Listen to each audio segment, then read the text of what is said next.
Welcome back to the Doomsday Clock. Today, we're going to be discussing Iron Man, the 2008 movie. My name is Jack, and I'm joined, as always, by my co-host, Eric. Hello, I'm Eric. So, as I said in our introduction, as this is our introductory episode, we're going to go ahead and say that this is the Doomsday Clock, where each week we're going to be looking at a different piece of MCU media all the way down throughout the year, counting down to Doomsday. Each episode is going to come out on Wednesday, is the current plan. And we will be talking about a different movie or show each week. This episode will contain spoilers for Iron Man 2008, but will not contain any spoilers for movies or shows going forward. I want to talk about my experience with this movie, but to figure out, I want us to both talk about our experiences with this movie, but to figure out who goes first, do you know the budget of this movie? Well, Robert Downey Jr. wasn't like famous at this point. He was not famous at this point. So it's probably... So here's what I'm going to have you do. Yeah. I'm going to have you put your guess in a number in Discord. Like, get ready to send it to me, but don't actually send it. Okay. And then whoever's number is closest, so just closest, will then talk first about their history with this movie. Okay. That's fair. We can do that. Cool. Awesome. I'm trying to think I'm going to... See, I don't know what like the typical budget for a 2008 movie would be. Yeah, so I can tell you, just so that we are on an equal footing, Endgame's budget, I believe, was around $250 million. Mm-hmm. So, 11 years in, but 10 years in, $250 million. So, if you want to... I think I probably highballed this, maybe. I think I very much lowballed it, so we'll see. Okay, so... you have your number? Yeah, I have mine. Okay, I said 28 million. I said 20. All right, I'm going to go ahead and look it up. I just feel like for the first Iron entry... Man 1... Shit. Oh my gosh, it was 140 million. You're lying. I forgot that all of these movies are crazy expensive. I just didn't expect that because, like, obviously anything with Robert Downey Jr. moving forward is just going to be absurd. I forgot that these movies from, like, day one have been... Like, they're blockbusters, they're exorbitantly expensive. Or we're just stupid. Okay, so I was technically closer. But despite the fact that I was around $100 million off, I was technically closer. So I'll go ahead and start. So I didn't see this movie until, I would say, like, 2016 or 2017. It was, like, so late into me watching these movies that I'd actually, like, sat down and watched Iron Man 1. And then I don't think I've seen it since. I think I might have watched it like a couple years ago, but I don't think I like sat down and was like, I'm gonna now watch Iron Man 1. It was more like I'm putting on Iron Man 1 while I'm like doing something else. Right. So this is the first time that I've actually like sat down and really watched this since I would say probably like 2017, but really like post Endgame. Like this is the first time that I've really done that.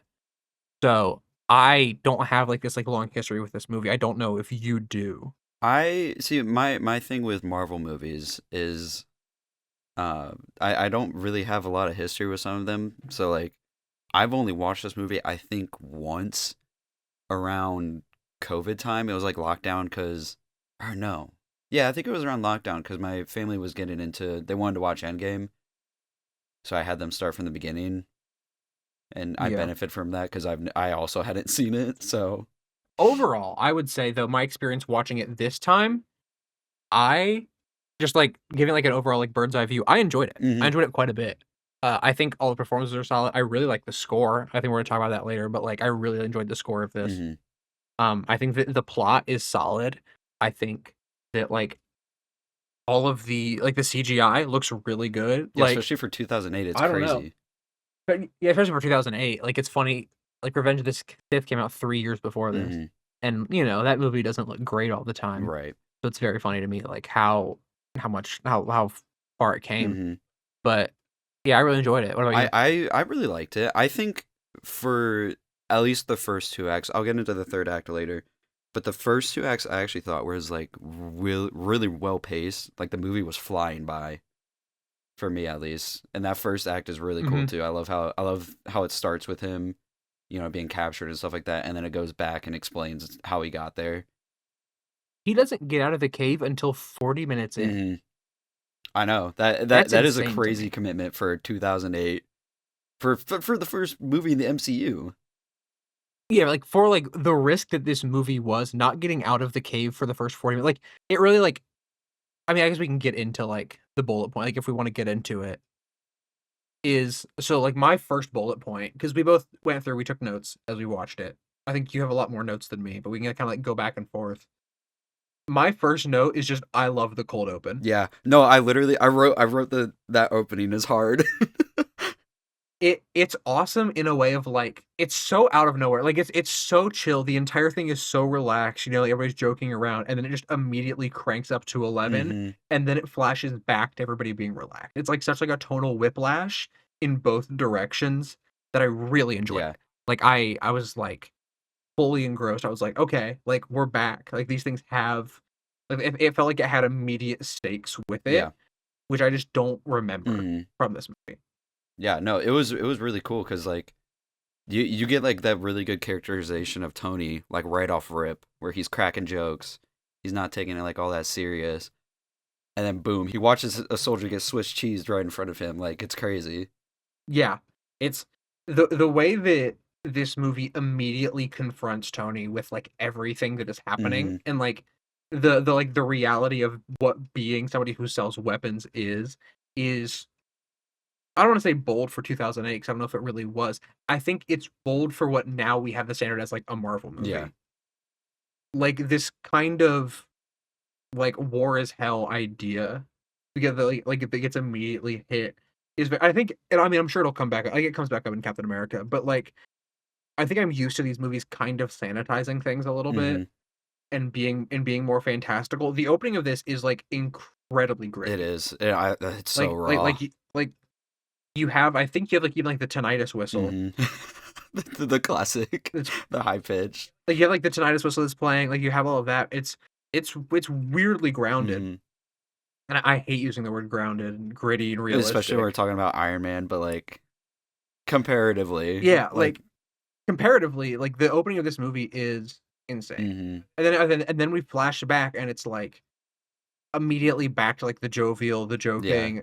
And like my second note is can't wait for Terrence Howard and the rest of these. Dude, I loved how jokey the writing because I took a direct quote. Like he was talking to the news reporter and she's like, "Well, you've been called the Da Vinci of our time. What do you say to that?" And he says, "Absolutely ridiculous. I don't paint." Like that's just that's just good. That's good. It's That's a good joke. it's one of those things like yeah, because I think right after that, it's my third bullet point is peace means having a bigger stick than the other guy. Yeah.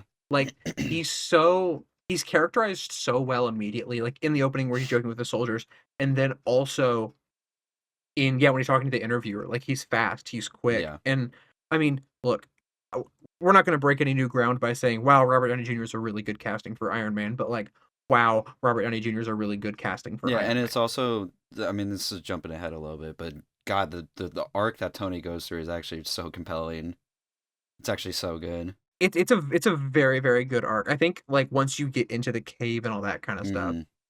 like you really start to see it. But jumping back into kind of where we are, so we're at like that interview, and then my next note is this is the most sex in the MCU until Eternals.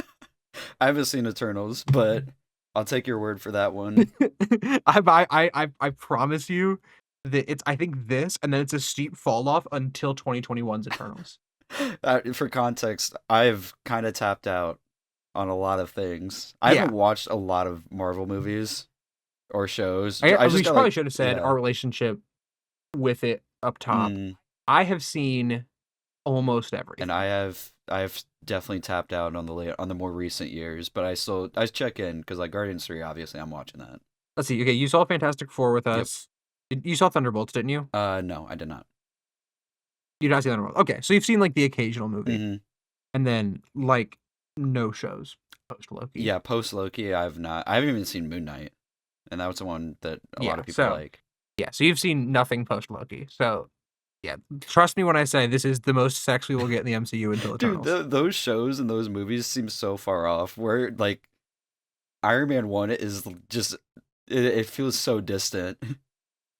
It It feels so different. Mm, Like, I think I wanna get more into this when we get into, like, the whole cave sequence. It just feels so tonally different from what we have yeah. now.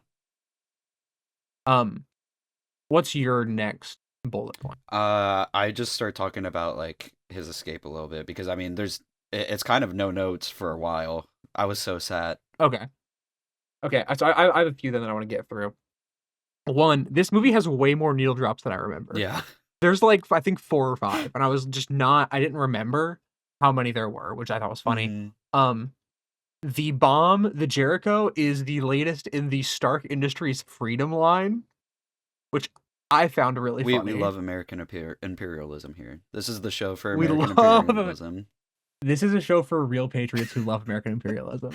I think another thing for, like, characterizing Tony that I really liked is, what's the doctor's name? I don't remember what his name was, but he was always dead. Like, dude was not making it out of that cave. Let's be honest. He was not making it out. Doctor Iron Man 1.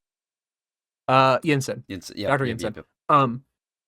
He at one point says, like, he mentions, like, that they've met before, and he mentions that Tony was drunk and still gave, like, a good presentation. Hmm.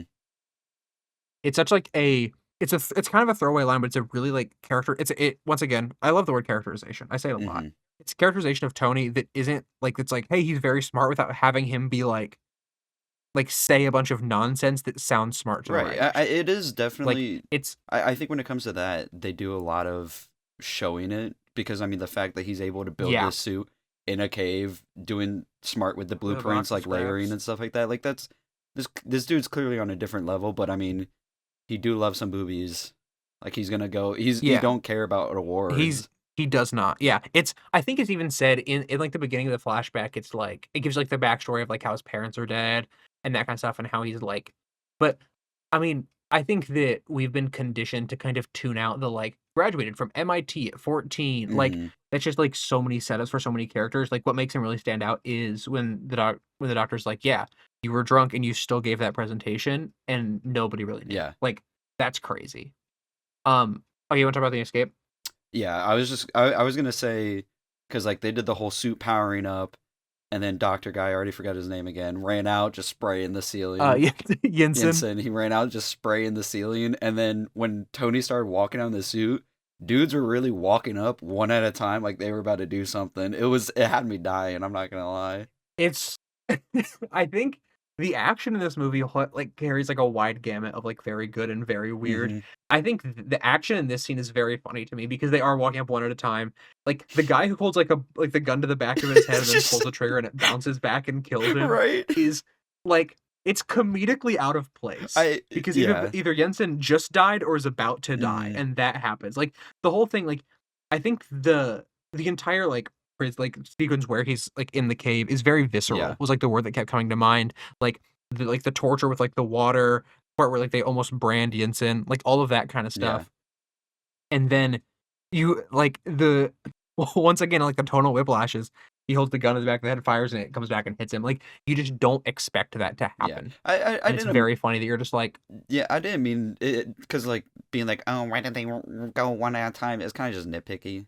oh yeah, But yeah, it's yeah. just it just had me laughing because like they'd be all grouped up and then one of them runs up, gets smacked, the other one's shooting as he runs up, missing the eye holes, of course, because why would they do that?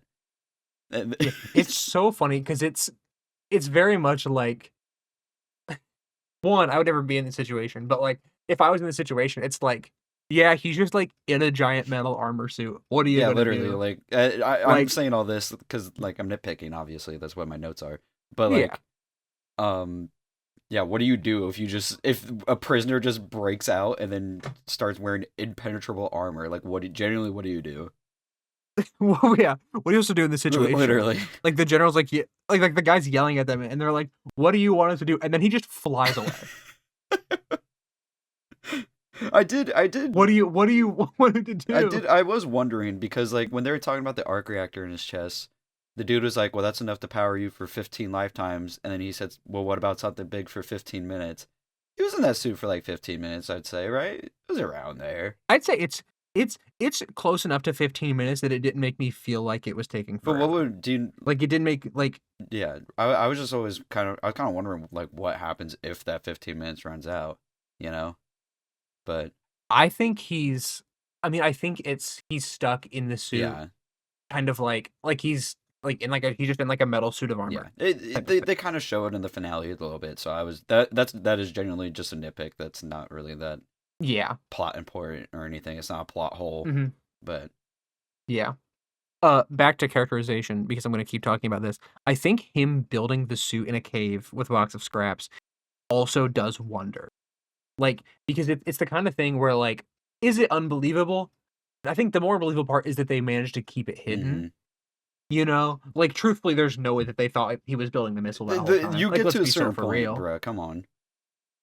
There's no way, but, like, you know, with everything they've said, yeah, he built that. Mm-hmm. Like, I'm in. He's got me. Like, they've got me in that, like, yeah, I believe he could have built I that, think it's a which is degree to where cool. it's like, okay, I'm watching Iron Man. We're in the MCU. This guy's just really smart. Okay, like I mean, obviously, like, suspension of disbelief, but there's yeah, never a point where I'm like, did he really it's build never to a that? point where it's like I can't believe that this fictional character is not going to be able to do that. You know what I mean? I really like there's a lot they do this a lot in this movie where what they show isn't just like it's more of what the characters are seeing Mm-hmm. versus like a movie perspective of it. They show the security cameras all the time when they're in the Yeah, cave. And it's like kind of low quality and grainy. They do it later when he's first building the suit and like it's like his flight test. Like that sauce feels like it's just not around anymore, but it's such like an artistic choice of like yeah, they could have shown the guys looking at the security cameras and then cut to HD footage yeah, of them building the suit. What is it? They're showing it through the security cameras. They're like giving you like the perspective of the terrorist, like that yeah. kind of stuff. It makes it a little bit more believable. Yeah, for sure. Also, obligatory 10 rings mention. Yeah, I I wonder if know. that's going to come up I saw that later. too. Like like there's some setup stuff in this. None of it feels I think the only thing that feels heavy-handed is just getting ahead a little bit, but I think Coulson feels a bit heavy-handed of Little like bit. setup. I think truthfully what it is, and this is such a like I don't know if nitpick's the right word. I don't like the joke where it's like, wow, what a mouthful of an acronym. And it's like, yeah, we're working on it. Yeah, and then at the end, and then they're like, "We chose Shield." Like, yeah, buddy, of course you Just freaking call chose it shit. Shield. Yes, of course you chose Shield. That's the letters in your name. Like you don't just get to rename the government He's so agency smart for like for a better they thought they ate acronym. that one Like up. Like, buddy, the writing was on the wall. I don't know what to tell it you. it's that's always been a weird like writing joke to me. I don't know. It's very I don't know if nitpicky is the right word. It's very weird to be like, actually it's a bad joke. Like I don't know if it's a bad joke, but it's just a very weird thing where it's like, yeah, of course that's the name you Yeah, went with. yeah, yeah. No, I was with you too, because like you think about it for literally 5 seconds, and you're like, oh, it's just Shield. Oh, it's Yeah. Shield. Oh, I get it now. Like, you know. But Shield's a good name, to be No, fair. I like that name. That name's hard, and I mean, I don't know.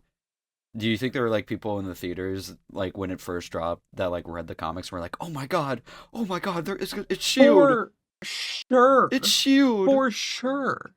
Like New Rockstars wasn't making I don't think New Rockstars was making like the Easter egg videos yet, but I'm sure that like there was some like I'm sure in the same way that I guess spoilers for like the post credit scene, like that people were like, "Oh my gosh, Nick Fury, the word Yeah. Avenger." Like it wasn't nearly as big as it is now, Mm-hmm. but like I'm sure there were a few people in the theater going, "Oh, it's Shield. That's Yeah. cool." I'm sure it was more of like a, "Oh, that's cool," versus like, "Oh my gosh, they're adding Shield Yeah. to the MCU." You It's kind of know? like when we were watching like the new Fantastic Four, and you were hyped Yeah. about what's the baby's name, Franklin. Is that what his name is? And Yeah. I'm not a Yeah. comic reader, so I'm just kind of sitting there like, that's a baby. As a He's baby, and probably strong. I'm like the lore implications of a baby named Franklin.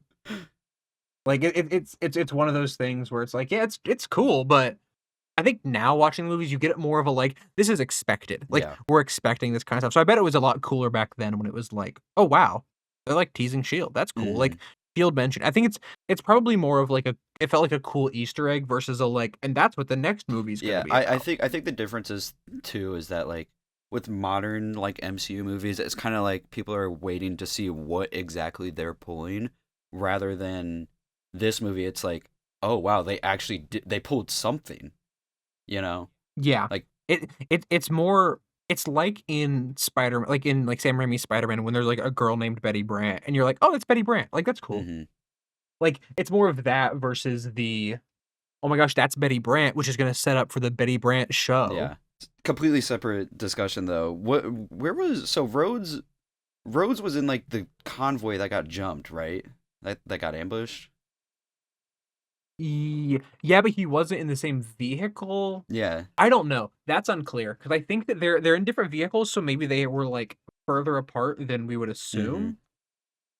Because even then later, when he's at the when like they find him and he's like, you're never allowed to like ride without me again.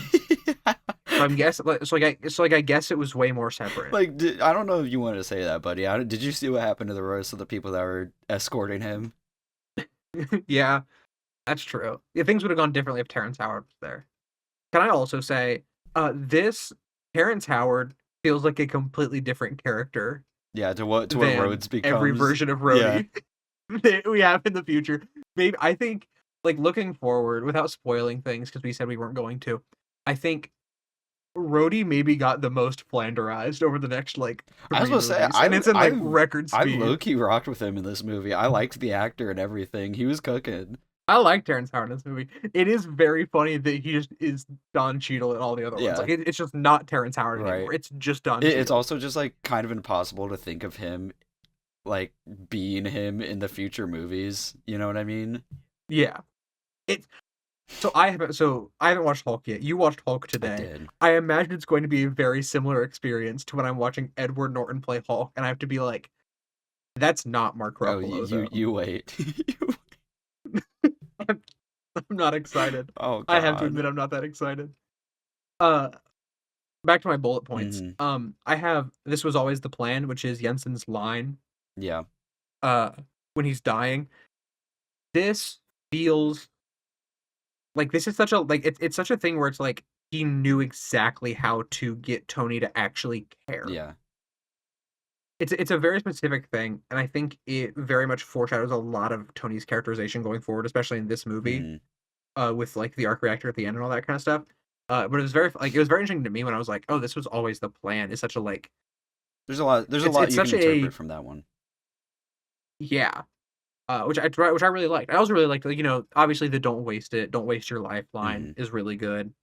Nobody's gonna argue against that. What bullet points you got? Let me read.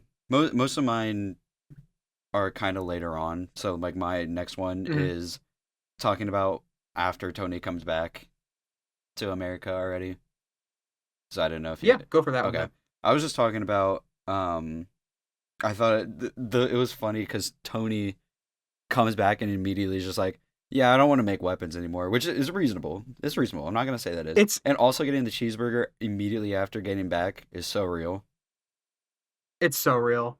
Yeah, I get if I'm just gonna say this, and I want this to be on the record. I get kidnapped by terrorists. I build an Iron Man suit to get out. If I come back to America and Taco Bell does not have the quesarito, I'm mad. Right. Like I'm maybe more mad than when I got kidnapped. The first thing I'm gonna want is probably like some pizza or something. So Like Burger King's a bit crazy. I'm not gonna say Burger King, but like take me to insert local Chinese joint, insert local pizza joint. yeah, Like exactly. I thought it was funny the just how everybody reacted to Tony like saying screw it, I don't want to make weapons anymore. Because then one dude was talking about the stock market, and he was like, "So was it yeah," Kramer? he was like, "Sell stock, Yeah. don't sell stock now, get off ship." And I'm like, that's just bad advice though. Like, just don't do that. See, okay.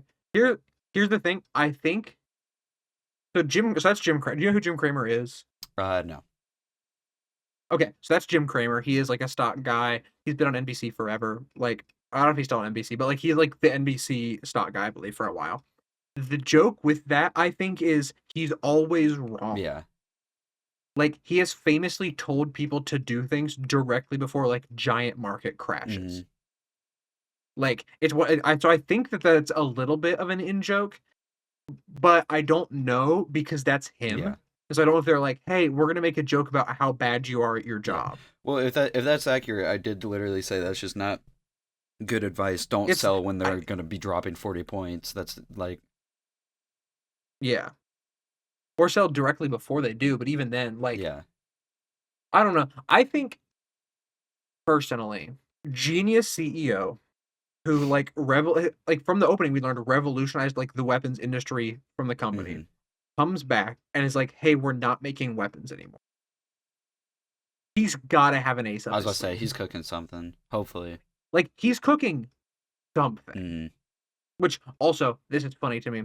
There's the scene with him and Tony Obadiah Stane, in front of like the arc reactor, like the big Yeah. one. I don't think I realized that was an arc reactor until this time watching it. When I was like, oh, that's the arc reactor. Hmm. That's why like the miniature one in his chest is such a big Yeah. deal. I thought the one in his chest was the first one he made. I didn't realize until like they specifically mentioned it because like how the hell would I know that? But Yeah. yeah, I picked up on it once they were talking about it. But like that's like infinite energy. Why are we worried about weapons right now, guys?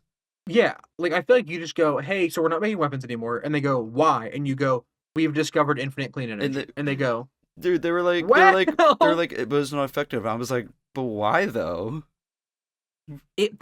I go back to the old quote. How effective does it have to be for unlimited to be worth it? Yeah. Yeah, sure, that original quote was talking about Fazoli's breadsticks, but I think it applies in this Hmm. situation. Like, sure, even if it produces barely any power, if it's unlimited, but I don't think it's unlimited because it's like because obviously he has to like replace the arc reactor in his chest, but like that one was made, I mean, in a cave with a box of Yeah. scraps. So like it seems to be pretty unlimited from what I'm told through the It movie. looks like it, right? Or yeah, I don't know. Yeah. Especially like even if the one that like the giant one they have isn't, the one in his chest is. Yeah. So like I feel like we've discovered infinite clean energy. And then I and feel then like we're all that's the worried about news. weapons and like selling weapons We're like, to okay, foreign. but we're not making Just yeah. it's goofy a little And bit, it's but like, that's but no, it's whatever. we discovered infinite clean energy. Legitimately, we can put every other power company out of business today. Yeah, Like we just made a monopoly. And they're like, but the stock market's going to go down. It's like, yeah, and it's going to come back up if we have infinite clean they energy. made a monopoly in a market that would never like realistically is probably never even conceptually gonna happen, you know. Yeah, And if it does, then and it's they were just that's it. GG's. like, but we need military contracts, and it's like I get. So earlier, he does have a line when he's talking to the interviewer, whose name I don't remember, where she's like, "Oh, you sell weapons," and he's like, "That's how we pay for everything else," which is very Yeah. interesting. But now you've achieved infinite clean energy. Hmm.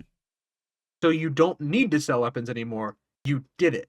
You made the Oreo. You can stop working now. You're good Yeah. forever. Dude, everybody was pissed too. Literally every single character was like, Tony, don't stop making weapons. He was like, but I don't really want to. And everybody was so He's mad like, about it. he's like, I watched the weapons that I helped create kill people firsthand and was like, maybe I'm in the wrong morally. And they were like, I don't know, They're like, just don't man. think Like, about it. Don't we're think about it make like that. we're making a lot of money. I feel like you can just like block that out of your mind. And he's like, I watched them die in front of Yeah. me. Which also amazing contrast to when he's like, I give you the Jericho, and then it like explodes behind Yeah. him. Like just complete 180 that works so much better than like it theoretically should. Hmm. That's awesome. My next note is Stain rocks. I love Jeff Bridges in this role so much. He eats. I'm a little bit mixed on Obadiah as a character. Probably. I think That's I think the fair. acting is pretty solid. The acting is solid in the whole movie, in my opinion. Yeah. I mean, we already mentioned like, Robert Downey Jr. is Iron Man. Like he's insane. I think Gwyneth Paltrow is very like understated in this movie specifically. I think that she's she's utilized a lot more in this movie than I Hmm. remember.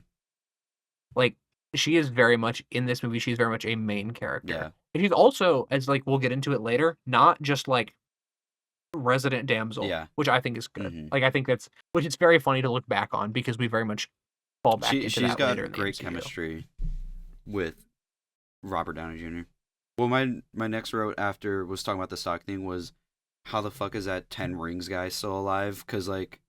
That's real. Cause like That's Buddy really got real. was I missing something? Did he not catch a flamethrower or like a gun or something? Or I'm pretty sure he got flamethrowered. Let me pull up Iron Man on Disney Plus. because like he showed up, Like yeah, I'm pretty sure his he got face is messed up, but I was like, how are you still alive? That I cave thought he blew was up. dead. Tony flew away and then it just exploded everywhere. Yeah, okay. This is him. Okay, he's already back. Yeah. The entire thing is fully That exploded. camp does not exist on the map anymore. So maybe he's in the cave. yeah, but like I think he's. But still, like you would think that big of an explosion, really, the cave's not gonna like. Come on, man, it's not gonna collapse. wait. Here's him. Okay, here he is. He's walking out. He shoots at Tony. Tony dodges, and then Watching the movie in real time. Yeah, watching the movie in real time. He shoots him with a missile and like collapses part of the cave on him. Not enough to kill him, but like he's on the ground. Then he talks to Jensen and Jensen eats it. And then he and then he flies away because all the bombs explode. Yeah, I'll say it. There's no way that guy made it out. That's what I was like. He There's showed back actually up. no way. He showed back up, and I was like, "Are we being serious right now? There's no way. No way he makes it out." I also love that straight up. This is like an Obadiah note. I love that he's just evil. Yeah, I was. There's no what is the point? He's just like, I mean, he wanted Tony dead so he could take over the company. Well, yeah, right? Like that's pretty obvious. But then it's like, I like how he's like, yes, I have to conduct business with these guys. I have to go see them. Mm-hmm. Like that's just such a risk. There's no phone calls in this universe. There's no phone calls in this universe. I'm not saying I would be a better villain than Obadiah Stane. If Tony says we're not selling weapons anymore, then you tell your guys that you're illegally selling weapons to, hey, we gotta stop selling weapons for a little bit so that nobody knows that we're selling weapons to you still. And then we will funnel you all of our existing stock that we still have. Even if they stop making weapons now, they have existing stock. Mm-hmm. And then when Tony goes, hey, we gotta offload that, like disassemble it, then you send it overseas. Yeah. Like, and that's the now I guess now we're like chronologically at like the party where Obadiah is like where Tony realizes that they're selling weapons to the terrorists, and Obadiah is like, I tried to oust you from the board, Tony. Mwahaha. Yeah. You know, which is weird. I will say, for when Tony and Miss Potts started dancing, and she was like very clearly uncomfortable. She was right for that one, because like, dude, can you just imagine being at like a banquet and your boss pulls up like that, and she's like, well, my back is open, like she's got an open dress or open back dress. I'm like, yeah, I get it, girl. Your famously Playboy boss pulls up and goes, hey, you want to dance? And you're like, I mean, not really, but like, I can't say no. Literally. Because he's my boss. Like, it's yeah, for sure. I don't buy their romance until like, truthfully, Age of Ultron. Yeah, because she's like very much cooking him when they have like their little argument on the patio. Yeah. And then it ends with her almost trying to kiss him, and I'm like, girl, get up. Like, we don't gotta be doing all this. Yeah, it's very good. I do not buy their romance. And it's not for a lack of chemistry, it's just for how these characters are. Like, they have chemistry for sure. I don't get it. I don't know. It for Pepper is funny though, because I swear to God, I saw her have a ring on when she was like digging into Tony's chest, and I was like, "You're gonna make me pull Disney Plus back up." I swear I saw it, but maybe I could be mistaken. I deadass thought she was married. I'm not pulling it back up. That's really funny. I deadass thought she was married for a little bit. That scene is like, I don't like that scene just because I don't like it's weird body stuff. Yeah. I say I don't like that scene. It's a good scene, like, but it's also like a very much of a like. I mean, it's a great scene for characterization because it's like they don't have anybody else, which does make the romance to me worse because it feels like, well, we've only got each other. Time to kiss on a patio, but not, and it's weird and uncomfortable. I'm gonna let it marinate because I don't really remember how the romance goes, but look, I might in like 3 weeks fully eat my words. Yeah. they got good chemistry right now, so I'm gonna let them cook, let them marinate. They didn't end as a couple, spoiler, I guess, but we're gonna talk about it anyways. Yeah. Um, Spoiler for the end of this movie. yeah, for the movie that we are continuously spoiling. What's your next bullet point? I was talking. This is breaking chronologically a little bit because I had this earlier, but I was just gonna talk about like the Stark tech and stuff like that and the suits because Mhm. I think the Stark tech is really cool. Obviously, I mean, I Yeah. don't think there's anyone that's looking at that and be like, "Well, that's lame." Actually, I think the missile that splits into a whole bunch of pieces is not cool at all because we've been doing that with rocket ships for a while now. But And the Iron Man suit actually isn't really cool because it wouldn't work functionally. I love that the suit is built onto him though. It's That is cool. so freaking cool. That's like screwing in stuff like that. It looks so sick. I do really like the scene where he's like, or like the shot of it, like the helmet closing on him. Yeah. Like it's just Oh money. yeah. It's so It's money. so raw. First flight. We're okay. We've actually fully skipped the like whole building the suit sequence. I'm now realizing Yeah, that's why I said we broke it's chronologically awesome. a little bit, but it's all right. It the arc or the like they're not guns. What are they called? Repulsors. The arc repulsors. That are in his hands and stuff, starting out as stabilization. It's like I like that the whole suit starts out with him being like, "I want to fly." Yeah, literally. Not Like as a it's weapon. not like it's not entirely not a weapon, but he's also like, I have realized that I might be able to make like a manned flight suit. Yeah.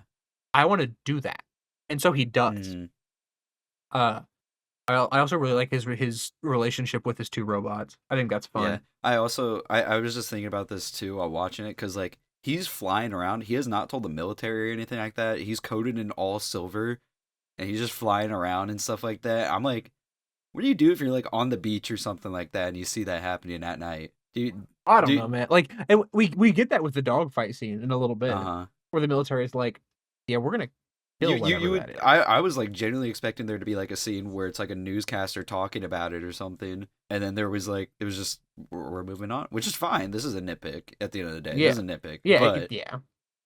it It's, just crossed my I mean, mind. that what is this show for if not for talking about a movie for probably about as long as the movie is and randomly And nitpicking nitpicking, things that don't you're so matter. right. Oh, you're so right. And going, there's no way that that comic book villain lived through his kind of like not death but implied Yeah. death. Well, Like I think it's a nitpick for sure, but yeah, like that's what this is about. nitpicking is fine. I'm gonna nitpick. That's why. Oh my god, I can't wait to get to Hulk.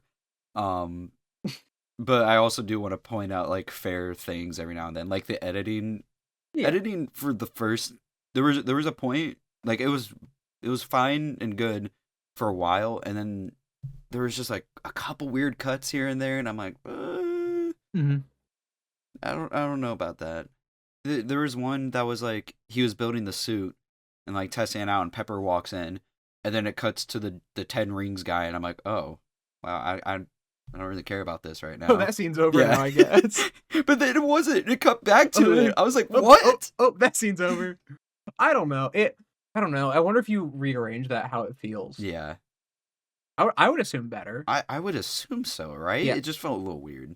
I don't know. The whole suit building sequence is really cool. Oh yeah. The score during this, it's very funny because I forgot that this score was like electric guitars, Yeah, like right? drum set, like full rock, It's and hard like it's rock. like It's you're awesome. feeling it. You're like, okay, I'm down with this. Like I think we're used to the more like orchestral scores that we get in these movies now, and so having this like full like what feels like a rock Yeah. band just playing behind the suit up, I'm like, this is I'm getting pumped Dude, it's up. like Put me in the it's suit. like dad rock behind him building the suit and stuff like that. I'm like, I wouldn't have it any other way. That's awesome. I love that. Yeah.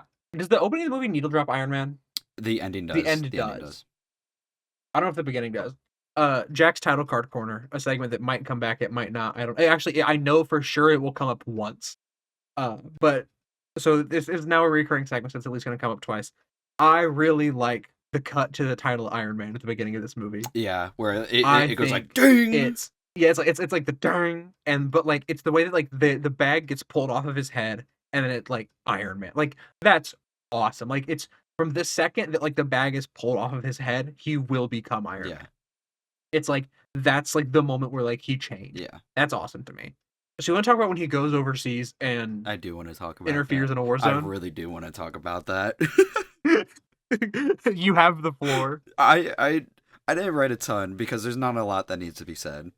I I do vividly, because like there's a shot where he turns away from an explosion because obviously you can't look at explosions It's and so be. It is 2008. so, because it reminds me of like a It's 2008 post where so it's like when you get a strike in bowling and you try to look cool. yeah.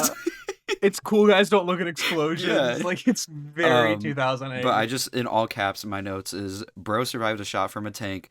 Damn, this movie is well paced. Music is hard as fuck. I love American imperialism. Those were my notes for Dude, that entire scene. it's so funny that like when you're watching the scene, you're like, oh my gosh, he's taking out the terrorists. This is awesome. Then it flash forward to let's see, 2025 would have been what? However many years later, 17 years later.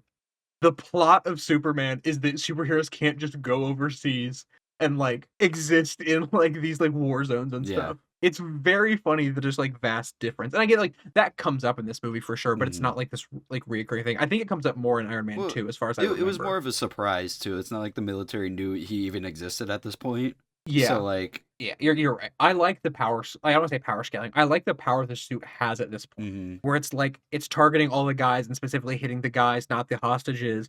You know, he blows up the tank in one hit. It's like, no, he was a weapons manufacturer and he was good at Yeah. it. And now he made, like, as I think Obadiah Stane says later, he made the ultimate weapon. Yeah. Like he did it. And I'm not like, he survived his shot from a tank. I'm not really that surprised. It's just I guess I didn't realize how durable the suit was until like that exact moment where he takes a shot from a tank. I think that also it's one of those things that like subconsciously he takes the tank like the shot from the tank and you go, wow, this suit is powerful, Yeah. which then sets up for later on when he's fighting Obadiah and Obadiah like rips the like part off and you're like, oh, this isn't he's not invincible in this suit. Yeah. Like he is against like these guys shooting at him, but like Obadiah's in the suit, you Yeah. know? So you said earlier, like this movie has crazy good pacing. This movie flies. Yeah. Like this movie goes so fast, and I think it's because the first 40 minutes are in the cave, and so after that you're down to just like straight up not as much time. Like you're down to what like 80 minutes. It's like 2.5 hours. So it's this movie. I think the third act it slows down a little Yeah, I bit, was but gonna that's say just that, more like honestly. fight scene slow down and less like plot slow down. You Yeah. know, it slows down in the same way that a lot of like anime movies slow down, where it's like yeah, the last 45 minutes are just one fight, but that's because like that's kind of like the whole thing leads up to this one fight and like it kind of kills the pacing a little bit, but it's awesome. Yeah, that's what I was gonna say too. Is because like the third act, I think the third act is definitely the weakest part of the movie.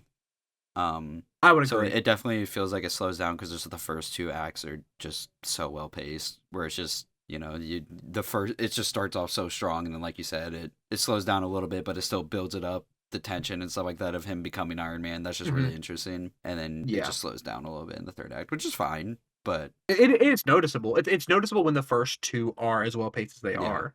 I think it's a little noticeable. You talk about Obadiah's paralysis machine. dude, that's what I. Oh my god! So, because I was just watching the movie, and then that came out of nowhere. I was like, It comes out of nowhere. I like that he says that like it's like tech that they built that the U.S. military rejected. It does come out of nowhere. because he was just talking with him, and then he pulled out a thing, and his ears were blue. I was like, what just happened? And then he couldn't move. I was like, he can just paralyze you? Because he used up the 10 rings guy first. Yeah. And I was like, that's crazy. And it's the shortest amount of time from Chekhov's gun being placed on the table to somebody picking it up and firing it. Because I swear, like 3 scenes later, he hits Tony with it. Like it's Right. so fast. That's just because the movie is fast, but it's very funny of like in another world that's set up in like the first scene of the movie or like the first like few scenes of the movie that thing's set up, but no, it's set up in like 4 scenes later he used it on Tony. Yeah, and, well, he also and I was like, that thing's insane. yeah, he also had the opportunity, I guess, to use it on Potts when she was at his computer, but then he didn't. Which that scene is very well done. It Yeah. felt tense. Like it's a very tense scene. Like it's very well done. And then I like that as soon as she's out of there and he like sees Mhm. like what she was doing, he's immediately like, "Oh no, it's over, it's over, it's over." Dude, he was and then trying to she grabs Colson. he was and trying to smash. He was trying to crack Pepper. Like, let's be honest. But he kind of. but I mean, he was flirting hard. can we blame him? Like, I think that was just Jeff Bridges in 2008 Gwyneth Paltrow. Like that's just what that Probably. was. So this is one of my notes here. I just have why is the third act of this movie green? yeah, The color grading changes once you hit the third act. It I does. don't know why. I think when it comes to the third act, a lot of my issues were kind of with Obadiah a little bit. just because Yeah. I get everything up until I saw him like building the big robot suit. And I was like, It but why? If you're just gonna attack the military or the FBI with it, then why? Like now you can't sell it, idiot. I yeah, I feel like maybe he's building it to like try to sell it, but like he also wants to kill Tony. I think he doesn't really like want to kill. Okay, what's the order of events? We gotta Because get this the straight. weapons get sold. We gotta get back on Disney Plus. The weapons get sold. Tony figures out the weapons are being sold. Obadiah's like, I tried to oust you from the company. Tony goes and commits an act of what technically I don't think it's an act of terrorism what he commits. He inserts himself into a global conflict. Uh huh. He comes back. Obadiah is meeting with that guy, with the Ten Rings guy, and is like, we're putting like they find the suit, they're putting the suit together. That's before that, I think. Tony, because what's like the ornaments to get into Act 3? He has Pepper get files, and then Obadiah's like, okay, now I guess I gotta kill Tony, Yeah. which is interesting. Which is interesting. Which is interesting because it's the kind of thing where it's like you get to the end of this movie and they're like, oh yeah, we managed to cover it up until Tony, is like, oh, I am Iron Man. Uh-huh. How do you possibly cover up? Yeah, Yeah, they so were like, oh, it's a the head of the bodyguard or board, something. I'm like, what? Who's gonna believe but like that? so if Obadiah's plan works, right? One, none of his researchers can make the arc reactor small. Yeah. That's why we get the Tony Stark was able to build this in a cave with a box of scraps. Uh-huh. So his plan is take the arc reactor out of Tony and then put that in the suit. No, initially it's take arc reactor out of Tony and then get his engineers to reverse engineer it to build it. But then because they go to arrest him because they have the proof of him getting the hit on Tony, so Shield and stuff goes to, or like the cop or whoever goes to arrest him. Then he puts it in the suit and he gets in the suit. That's why he's in the suit. But then I still don't really get why he even built the suit back together in like the first place then. I don't know, because I feel like he wants it to still be a weapons company. Right. But I feel like at the core of it, the arc reactor is always the smarter and better Yeah. answer. And like, I guess maybe we're nitpicking why didn't the character act with complete rationality, but I don't think so. I think it's weird that he's in the suit. I think that, just I was confused the more I thought about it because Yeah, that's fair. I mean, whatever. I got to a point where I was just like, okay, he's just evil. I'm accepting that. Whatever. He Yeah. just built the suit. He took the arc reactor. It's fine. Whatever. We can move on. He wants money. Tony's in his way. He killed Tony. Yeah, pretty much. You got another bullet point for us? Just kind of like for the final battle because they were talking all about Tony's got to clear the roof before Pepper does this thing. Before she blows up the arc reactor, he doesn't get because they're like, but Tony, you'll die if you're on the roof. And he's like, just do it. And he's on the roof, point blank, and then she still does it, and he still doesn't die. Yeah, it is. That's very like, and he's fine. Yeah, and then fine. Obadiah's like low-key a little further away than Tony, and he dies. I have my next bullet point is there's a shot of Pepper running that is literally the shot from Avengers. I'm pretty sure I know. Is it when she's running at the camera and he's behind her? Yeah, it's literally the exact same shot as you did in Avengers. I love watching. Okay, this is gonna sound weird, but bear with me for a second. I love watching like women in heels running in like. It's always like she did not need to be in heels in this. Literally, scene. Because like I'm pretty sure she was in heels on like a graded surface. I'm like, Queen, you can take those off. It's crazy they put her in that. It's crazy. I have Chekhov's icing problem. Yep. I do like that comes back, and then I also really like that it doesn't solve it isn't just like a immediate win. I like that it comes back and Tony's like, haha, I got him, and then he doesn't.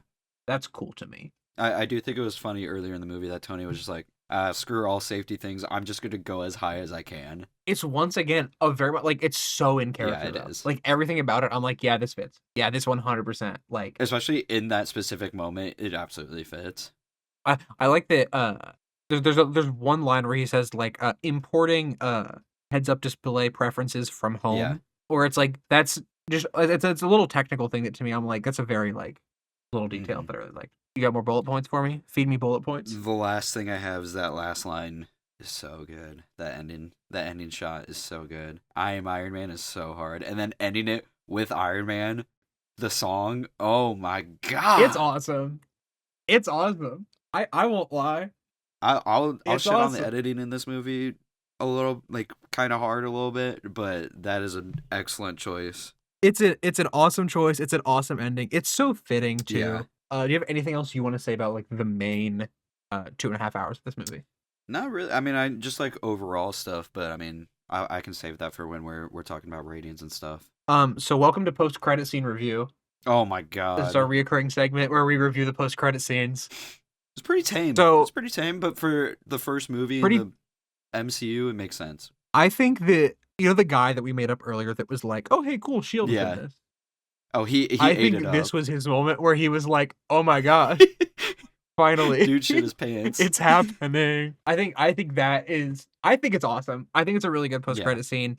And so, but the important question in post credit scene corner is, does it pay off? I would say We'll yes. see. We who knows? I would say this post credit scene pays Yeah. off. Yeah, no, it definitely does. But judging by the 51 more weeks of this that we have, or however long, I would say this post credit scene pays off. It hits different too because it's just it's like, man, y'all actually ended up cooking with this one. It's crazy because this could have been the worst aged post credit scene Yeah.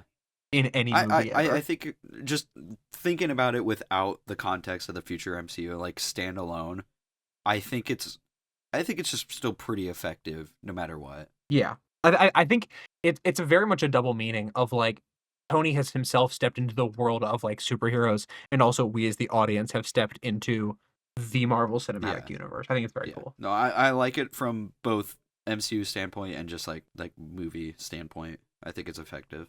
This is how we're going to end the show. We are not allowed to end the show until we can agree on a numerical score.